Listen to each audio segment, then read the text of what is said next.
Shalom, semangat pagi bagi kita semuanya. Karena kuasa Tuhan telah menyertai kita.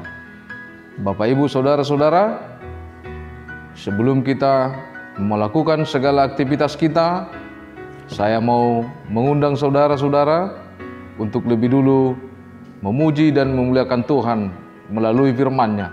Namun sebelum mendengar firman Tuhan, mari kita berdoa.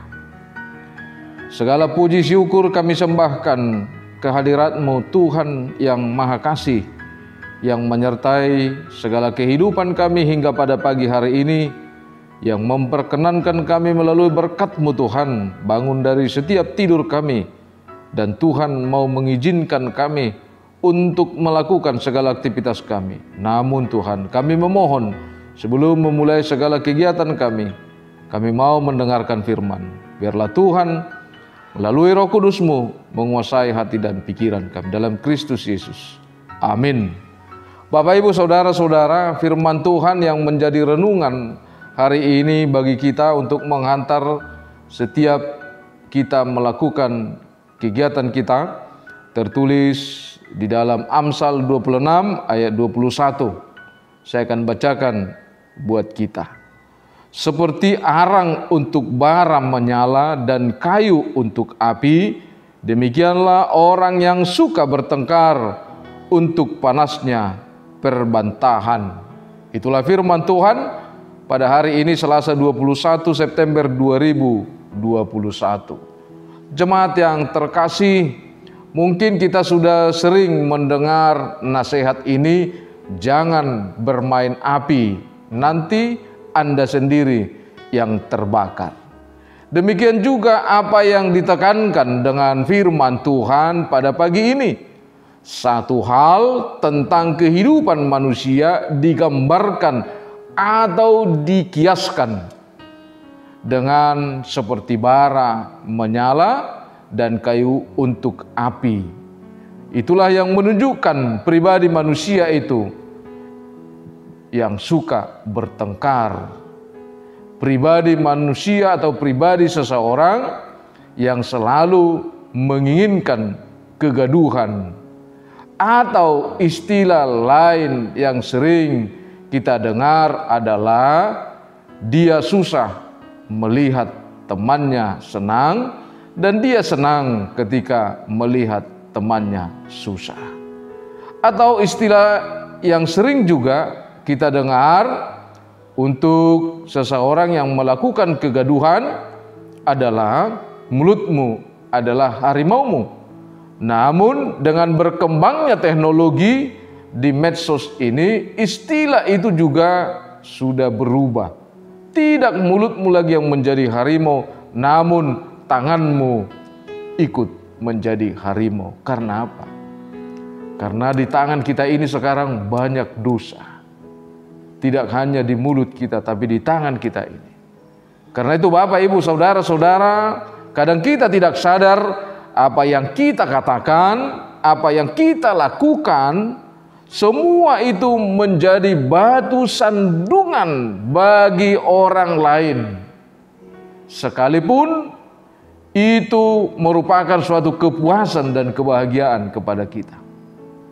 Itulah sifat-sifat orang yang selalu atau yang tidak menginginkan ketidaknyamanan, yang menginginkan kegaduhan, yang menginginkan pertikaian dalam hidupnya. Bahwa dia tidak pernah sadar apa yang dia katakan, apa yang dia lakukan menjadi batu sandungan bagi orang lain. Karena itu melalui firman Tuhan pada pagi hari ini kita diingatkan bagaimana kita mengandalkan diri kita, serta bagaimana kita juga melakukan yang terbaik kepada orang lain. Mari kita belajar dengan konsep berharga ini. Dikatakan, jika kejahatan dibalas dengan kejahatan, maka itu adalah dendam. Jika kebaikan dibalas dengan kebaikan, itu adalah perkara biasa. Jika kebaikan dibalas dengan kejahatan, itu adalah kezaliman. Tapi jika kejahatan dibalas dengan kebaikan, itu adalah pekerjaan yang mulia, pekerjaan yang terpuji, seperti apa yang dikatakan oleh firman Tuhan di dalam Roma 12 ayat 21. Jemaat yang terkasih, untuk hidup dalam kedamaian, manusia itu harus tetap dalam kodratnya sebagai ciptaan Tuhan, yaitu mendahului segala sesuatunya dengan mengandalkan hati, bukan langsung mengandalkan otak atau pikiran, bukan langsung mengandalkan kekuatan atau otot. Bapak, Ibu, saudara-saudara, pasangan suami istri pernah mengalami masalah yang besar karena hal sepele. Ternyata hal sepele bisa memicu persoalan yang sangat tajam, setajam silet. Oleh karena masalah sepele itu, apa yang terjadi? Suatu saat si istri berkata kepada suaminya, "Pak, sepertinya hanya ada satu orang pria di dunia ini yang tidak ada semangat hidupnya, dingin dan tidak peduli. Siapa itu?" "Kamu," dia katakan kepada suaminya. Lihat bapak-bapak yang lain, ketika dia melihat istrinya repot, dia mau membantu. Namun si suaminya diam, dan istrinya menjadi marah dan berkata, "Kok diam aja? Kan itu benar apa adanya." Namun tanpa dia tidak sadari, suaminya berbicara, "Mi, kamu dulu aku nikahi karena kamu cantik. Tapi saya tidak menduga ternyata kamu itu cerewet dan bengis." Pertanyaan bagi kita, kenapa hal itu terjadi? Apakah suami wajar mengatakan seperti itu kepada istri, atau istri wajar mengatakan itu kepada suami? Toh juga mereka sudah disatukan oleh Tuhan di tengah-tengah keluarga itu. Nah, kita gali kembali firman Tuhan pada pagi hari ini yang menyatakan ada bara yang menyala, yaitu kayu api yang sedang terbakar, memicu pertengkaran itu. Sehingga kita harus sadar, masalah sepele sekecil apapun itu bisa memicu persoalan setajam silet, hanya karena bagaimana cara kita menyampaikan kalimat perkataan kita. Itu yang memicu.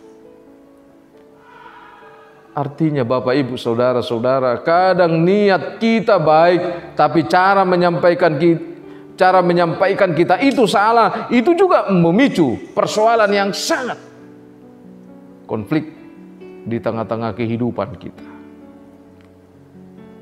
Sepertinya di sanalah kita telah mengubah kodrat ciptaan Tuhan itu, di mana kita selalu mengandalkan otak kita, sehingga kita selalu mengandalkan rasa emosi kita. Bagaimana kita, Bapak, Ibu, saudara-saudara, kembali merenungkan firman Tuhan di dalam Matius 22 ayat 37 sampai dengan 42 itu. Ditekankan di sana bahwa untuk memuji Tuhan, untuk memuliakan Tuhan, untuk mengasihi Tuhan, untuk mengasihi sesama harus didahului dengan jiwa dan hati. Pujilah Tuhan, hai jiwaku. Pujilah Tuhan, hai segenap hatiku. Kita harus memulai segala sesuatunya dari hati, dari jiwa. Lalu kita meresponnya dengan pikiran kita, meresponnya dengan perbuatan kita. Alangkah baiknya Bapak, Ibu, saudara-saudara, ketika setiap manusia melakukan seperti itu, pasti kita akan hidup di tengah-tengah sukacita dan kedamaian untuk menyampaikan segala sesuatu kepada orang lain. Kadang Bapak, Ibu, Saudara-saudara, manusia itu kebanyakan setelah berbuat baru dipikirkan. Setelah berbicara baru dipikirkan. Setelah segala-segalanya telah terjadi baru ada penyesalan. Itulah akibat bagaimana manusia itu telah mengubah kodrat dia sebagai ciptaan Tuhan, mengandalkan otot, mengandalkan kekuatan. Bapak, Ibu, Saudara-saudara, ada beberapa hal yang perlu yang diingatkan kepada kita tentang kesehari-harian kita, tentang cara berpikir kita, tentang cara berbicara kita, tentang cara berbuat sesuatu atau melakukan segala sesuatu dalam kehidupan kita sehari-hari. Firman Tuhan katakan, jawaban yang lemah lembut meredakan kegerangan, tetapi perkataan yang pedas membangkitkan marah. Dan begitu juga lidah orang yang bijak mengeluarkan pengetahuan, tetapi mulut orang bebal mencurahkan kebodohan. Lidah lembut adalah pohon kehidupan, tetapi lidah curang melukai hati. Sebab itu menjadi kenyataan bahwa orang bodoh selalu menolak didikan, bahwa orang bodoh itu selalu membenci kebenaran, bahwa orang bodoh itu selalu membenci perubahan.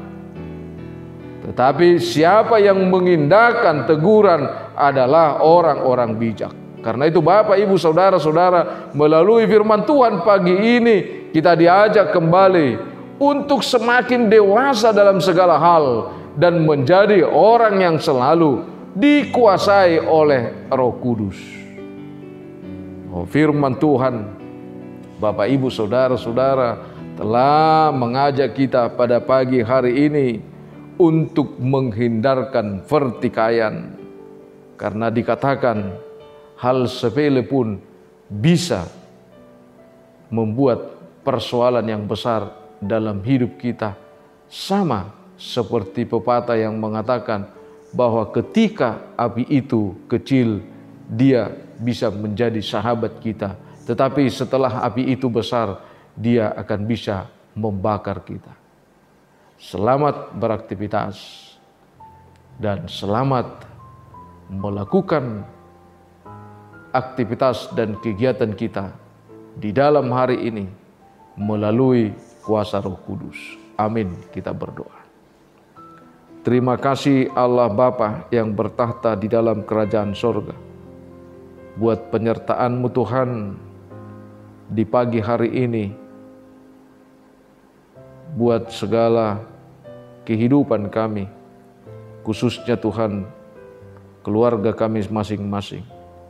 Kau bangunkan kami dari tidur kami, Kau ingatkan kami melalui firman-Mu.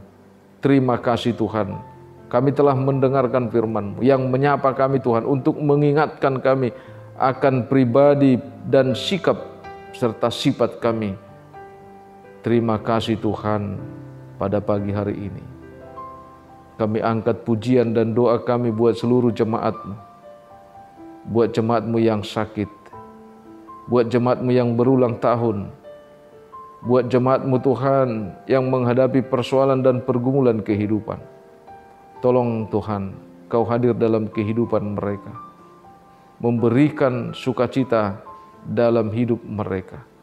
Terima kasih Tuhan, kami berdoa buat bangsa dan negara kami ini. Secara khusus Tuhan, kami berdoa buat gereja-Mu HKBP yang telah Tuhan utus di tengah-tengah dunia ini untuk memberitakan kebenaran Injil-Mu. Biarlah Tuhan menyertai setiap hamba-Mu di tengah-tengah pelayanan dan juga setiap jemaat-Mu. Secara khusus kami berdoa Tuhan buat gereja-Mu HKBP Surabaya ini.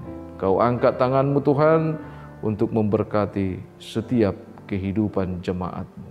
Di dalam Kristus Yesus kami berdoa dan mengucap syukur anugerah Tuhan kita. Kasih setia Allah Bapa, persekutuan Roh Kudus memberkati kita. Amin. Bapak, Ibu, Saudara-saudara, atas nama seluruh pelayan HKBP Surabaya mengucapkan selamat beraktivitas, tetap semangat, berdoa, lakukan prokes. Semoga Tuhan menyertai kehidupan saudara. Terimalah salam kami, salam sehat, Horas.